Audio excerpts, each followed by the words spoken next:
புதிதாக கொள்முதல் செய்யப்படும் நெல் மூட்டைகளை வைப்பதற்கு இடம் இல்லை என்று எதிர்க்கட்சித் தலைவர்கள் சொன்ன குற்றச்சாட்டு தவறான ஒரு குற்றச்சாட்டு. அதை இந்த நேரத்தில் நான் உங்களுக்கு தெளிய வைக்க விரும்புகின்றேன். அதேபோல் நெல் கொள்முதல் நிலையங்களில் குறைவான அளவே நெல் எடை போடப்படுவதாக ஒரு குற்றச்சாட்டை நேற்று அவர் உண்மைக்கு ஒரு புறமான ஒரு குற்றச்சாட்டை சொல்லியிருக்கின்றார். இந்த தஞ்சாவூர் மாவட்டத்தில் சென்றாண்டு குறுவை சாகுபடி காலத்தில் மொத்தமாகவே 200 நெல் கொள்முதல் நிலையங்கள் மட்டும்தான் திறக்கப்பட்டிருந்தன. ஆனால் இந்த ஆண்டு செப்டம்பர் 1 முதல் இந்த 50 நாட்களில் மட்டும் 300 நெல் கொள்முதல் நிலையங்களை திறக்க நம்முடைய அரசு அனைத்து பணிகளையும் செய்திருக்கின்றது. நெக்ஸ்ட் என்ன அப்படின்னு பார்த்தீங்கன்னா, இந்த நெல் கொள்முதல் பிரச்சனை இல்லை, ஒரு லேடி வந்து ஐயோ என் நெல்லெல்லாம் போச்சு முளை விட்டுருச்சு அப்படின்ற மாதிரி கண்டென்ட் கொடுத்து அதை வந்து எதிர்க்கட்சி தலைவர் சுட்டி காட்டி இது பாருங்கள் இந்த மாதிரிலாம் பாதிக்கப்பட்டிருக்கிறாங்கன்ற மாதிரி அந்த குற்றச்சாட்டை முன்வைக்கிறது இது ஒரு கண்டென்ட்டாக பயன்படுத்திக்கிட்டார்.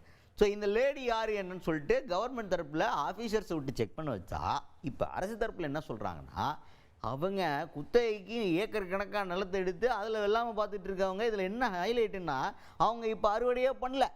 அறுவடை பண்ணாதவங்களுக்கு நெல்லை கொண்டு வந்து கொள்முதல் பண்ணுறதுக்கு என்ன வேலை? அங்கே இருக்கிற நெல் யாருது? அந்த நெல்லில் வந்து முளை விட்டுருச்சுன்னா இது யாருக்கு வெளிச்சோன்னு எதிர்க்கட்சி தலைவர் தான் சொல்லணும் அப்படின்ற ஒரு இன்னொரு குற்றச்சாட்டையும், அதாவது ஆள் செட் பண்ணி எதிர்க்கட்சி தலைவர் இந்த குற்றச்சாட்டுகளை ஜோடிக்கிறாரு அப்படின்ற குற்றச்சாட்டை முன்வைக்கிறாரு உதயநிதி ஸ்டாலின் அவர்கள். நெல் மூட்டைகள் மழையில் நனைந்து முளைத்து விட்டது என்ற ஒரு நாடகத்தையும் திரு எதிர்க்கட்சி தலைவர்கள் தெரிவித்திருக்கிறார்.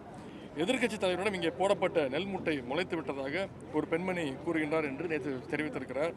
நான் உடனே மாவட்ட ஆட்சியர்களிடத்தில் முதலமைச்சருடன் நான் தொடர்பு கொண்டு பேசி அது என்ன என்று ஆராய சொன்னோம். ஆட்சியர் அவர்கள் சம்பந்தப்பட்ட பெண்மணியுடைய ஊரான வரவுக்கோட்டைக்கு அதிகாரிகளை அனுப்பி உடனே ஆய்வுகளை நடத்தினார்.